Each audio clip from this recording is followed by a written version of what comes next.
Hello students, आज की इस वीडियो में हम लोग प्रश्नावली 2.5 का छठा क्वेश्चन हल करने वाले हैं। तो ये छठे क्वेश्चन में कुछ इसी तरीके के क्वेश्चन आपको देखने को मिलेगा, यानी कि आपको इनका प्रसार ज्ञात करना है।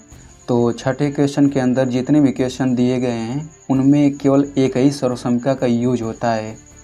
तो सबसे पहले हम लोग वो सर्वसंख्या समझ लेते हैं कि वो सर्वसंख्या कौन सी है और उसका यूज किस तरीके से किया जाता है, ठीक ना। तो वो सर्वसंख्या है x प्लस वाई का क्यूब बराबर x cube plus y cube plus 3xy कोष्ठक में x प्लस वाई, ठीक ना। तो देखिए इसी सवाल से मिलता जुलता ये बिल्कुल है सर्वसंख्या। तो इसके बराबर इतना होता है, तो चूँकि हमें इसका प्रसार ज्ञात करना है तो हम लोग 3xy का इसमें गुणा भी कर देंगे। तो क्या हो जाएगा x cube plus y cube plus, जब 3xy का x में गुणा करेंगे तो क्या होगा 3x² y प्लस, और जब 3xy का y में गुणा करेंगे तो क्या होगा, ये होगा 3xy का स्क्वायर, यानी कि हम लोग x प्लस वाई का क्यूब। यानी कि हमें इनका प्रसार ज्ञात करते समय हमें इस सूत्र का प्रयोग करना है, ठीक ना। तो इसका आखिर इसका बेसिक यूज क्या है, चलिए हम उसे समझ लेते हैं। जैसे मान लीजिए आपको 1 + 2 का क्यूब इतने का मान ज्ञात करना है, तो इसके दो तरीके हैं। पहला तरीका ये है कि इसको डायरेक्ट हल करके ज्ञात कर सकते हैं, ठीक ना। यानी कि 1 + 2 3 और 3 का क्यूब करेंगे तो कितना आएगा, ये होगा 27, ठीक। ये तो पहला तरीका हो गया। और दूसरा तरीका ये है कि देखिए ये सर्वसंख्या, ये जो क्वेश्चन है सर्वसंख्या से मिलता जुलता है, तो हम लोग तुलना करके भी ज्ञात कर सकते हैं। कैसे, देखिए ये x है, x क्या है 1 है, यानी कि x की जगह क्या है 1 है, y की जगह क्या है 2 है, y की जगह क्या है 2 है। तो इन मानों को हम लोग इस सर्वसंख्या के दाहिने पक्ष में रखते हैं। तो x की जगह हमें क्या रखना है 1 रखना है, तो ये हो जाएगा 1 का क्यूब प्लस y का क्यूब यानी कि 2 का क्यूब प्लस 3x² y।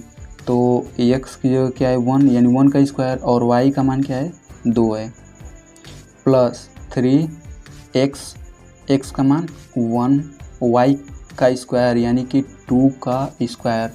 अब इसे हम लोग हल करेंगे तो इसका भी मान 27 आएगा। 1 का क्यूब 1, 2 का क्यूब 8 प्लस 1 का स्क्वायर 1, और 3 का गुणा 1 में करेंगे 2 में करेंगे तो क्या आएगा 3 दूना 6, फिर प्लस 2 का स्क्वायर 4 और 4 का गुणा 3 में करेंगे 12, 12 का गुणा 1 में करेंगे तो 12 ही आएगा, ठीक। अब इसको जोड़ लीजिए तो 1 8 9 और 9 6 15, और 15 में जब 12 जोड़ेंगे तो क्या आएगा 27 आएगा। तो आप देख सकते हैं यहाँ भी 27 और यहाँ पे भी 27, यानी कि हम लोग इस सर्वसंख्या का यूज कुछ इसी तरीके से करते हैं। तो चलिए हम लोग क्वेश्चन अब हल करते हैं। तो छठा क्वेश्चन है, निम्नलिखित गणों को प्रसारित रूप में लिखिए, यानी हमें इसका प्रसार करना है। तो सबसे पहले हम लोग सर्वसंख्या लिख लेते हैं। तो हम लोग इस सर्वसंख्या का प्रयोग करेंगे, ठीक ना। तो सर्वसंख्या लिखने के बाद अब हम लोग तुलना करेंगे। तो तुलना करेंगे तो देखिए यहाँ पे x है, और x की जगह क्या है, इसमें इस सवाल में क्या है 2x है, यानी कि x की जगह क्या है 2x है, और y की जगह क्या है 1 है, y की जगह क्या है 1 है। तो अब हम इनके मान को इस सर्वसंख्या के दाहिने पक्ष में रखेंगे, यानी इसमें रखेंगे। तो चलिए इनके मानों को रखते हैं इस सर्वसंख्या में। तो x की जगह में 2x रखना है, तो इसमें x की जगह हम लोग क्या रखेंगे 2x रखेंगे। तो ये हो जाएगा 2x का क्यूब प्लस y का क्यूब यानी कि 1 का क्यूब, प्लस ये हो गया 3x का स्क्वायर यानी कि 2x का स्क्वायर, और y की जगह क्या है 1 है, फिर प्लस 3xy²। तो x की जगह रखेंगे 3, x की जगह 2x, y का स्क्वायर यानी कि 1 का स्क्वायर। अब हम लोग इसे हल कर लेते हैं। हल करने के बाद जो आएगा वही इसका आंसर हो जाएगा। तो 2x का क्यूब, तो 2 का क्यूब क्या होता है 8 होता है, x का x क्यूब प्लस 1 का क्यूब 1 प्लस यहाँ पे इसे देखिए तो ये हो गया 3 और 2x का स्क्वायर, 2 का स्क्वायर 4 और x का x स्क्वायर इंटू 1 प्लस 1 का स्क्वायर 1 और 3 का जब 2x में गुणा करेंगे तो 6x आ जाएगा। तो ये हो जाएगा 8x क्यूब प्लस 1 प्लस 3 चौक 12x स्क्वायर प्लस 6x। तो इसे हम लोग मानक रूप में लिख लेते हैं, यानी कि सबसे बड़ी घात पहले रहेगा। तो 8x cube plus 12x square plus 6x plus 1, यही इसका आंसर है। तो चलिए बढ़ते हैं अगले क्वेश्चन की तरफ। तो ये दूसरा क्वेश्चन 2a माइनस 3b का क्यूब। तो इसे हम लोग सबसे पहले इस तरीके से लिखेंगे, ये हो जाएगा 2a फिर प्लस माइनस 3b पूरे का होल क्यूब। अब इसके बाद से हम लोग सर्वसंख्या लिख लेते हैं। तो सर्वसंख्या लिखने के बाद अब हम लोग तुलना करेंगे। तो यहाँ पे देखिए x है, x की जगह क्या है इसमें 2a है और y की जगह क्या है माइनस 3b है। तो इसे हम लोग लिख लेते हैं, x की जगह क्या है 2a है, y की जगह क्या है माइनस 3b है। अब इनके मान को हम लोग इसमें रखते हैं। तो x का क्यूब यानी कि 2a का क्यूब प्लस y का क्यूब यानी कि माइनस 3b का क्यूब प्लस 3x स्क्वायर यानी कि 2a का स्क्वायर y, तो y की जगह क्या है माइनस 3b फिर प्लस 3xy का होल स्क्वायर। तो x की जगह क्या है 2a है और y का स्क्वायर माइनस यानी कि माइनस 3b का होल स्क्वायर। अब हम लोग इसे हल कर लेते हैं। तो 2 का क्यूब 8 और a क्यूब। अब देखिए यहाँ पे जब किसी संख्या का क्यूब होता है यानी कि किसी ऋणात्मक संख्या पर विषम संख्या होती है तो वो ऋणात्मक ही आती है। तो ये ऋण हो गया और 3 का क्यूब 27 और ये b क्यूब हो गया प्लस, तो ये हो गया 3 और 2a का स्क्वायर 4a स्क्वायर और ये हो गया माइनस 3b प्लस यहाँ पे देखिए 3 2a और माइनस 3b का होल स्क्वायर, ये हो जाएगा 9b का स्क्वायर, ठीक ना। तो ये हो गया 8a cube minus 27b cube. अब यहाँ देखिए ये है प्लस 3 और इसमें माइनस b यानी कि ये हो जाएगा माइनस और 3 चौक 12 12 3 36 a स्क्वायर और b, ठीक ना।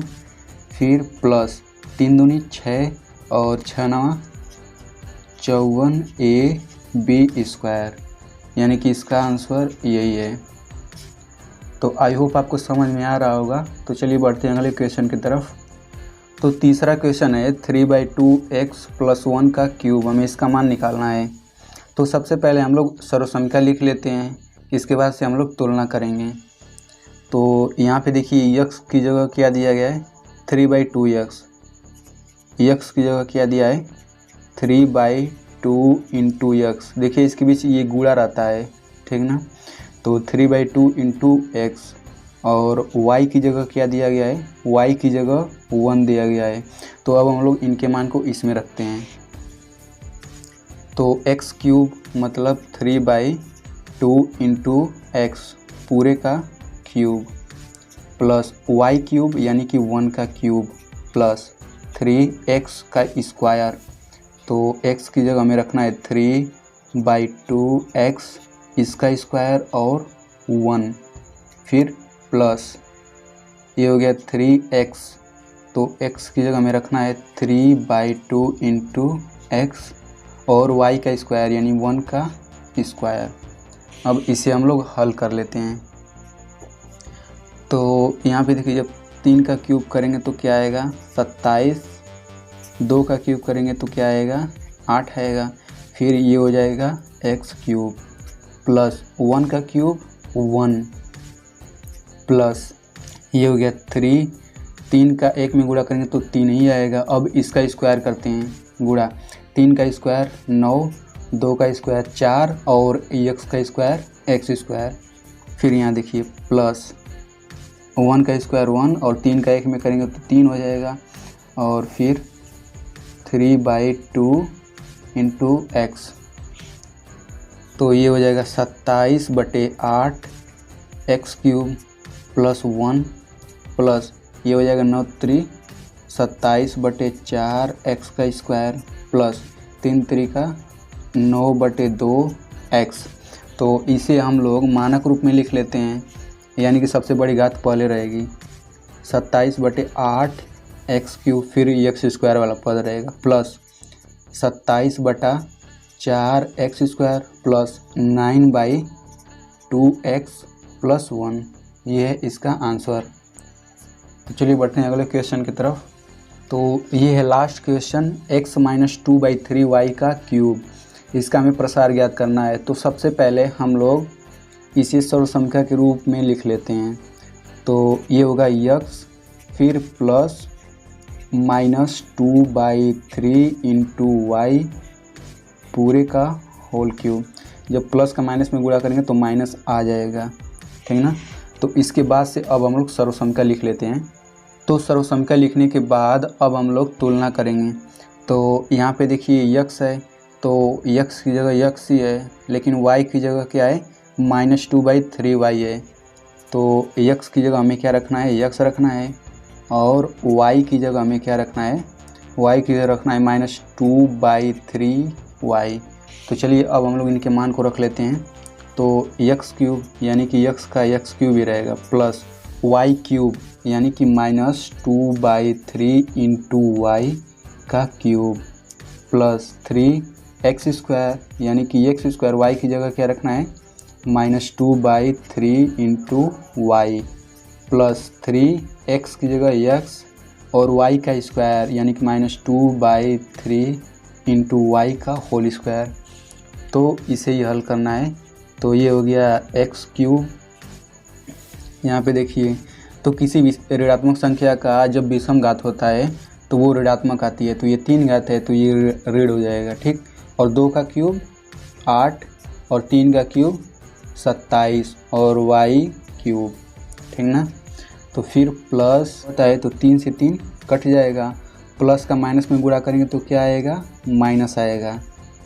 तो फिर ये हो जाएगा 2x स्क्वायर y, ठीक ना। ये देखिए 2x स्क्वायर y, यहाँ भी देखिए तो ये हो जाएगा प्लस ये हो जाएगा 3 इंटू एक्स, 2 का स्क्वायर करेंगे तो क्या आएगा 4/3 का स्क्वायर करेंगे तो क्या आएगा 9 और ये y का स्क्वायर, ठीक ना। तो ये देखिए ये गुणा होता है सब आपस में, तो ये हो जाएगा 3 3 का 9 कट जाएगा। अब इसे हम लोग लिख लेते हैं x क्यूब -8/27 y का क्यूब -2x स्क्वायर y, फिर ये हो जाएगा प्लस 4xy स्क्वायर अपान 3। ये है इसका आंसर। तो आई होप जो कुछ मैंने बताया वो आपको समझ में आ गया होगा, लेकिन फिर भी अगर इससे रिलेटेड डाउट है तो आप कमेंट में पूछ सकते हैं।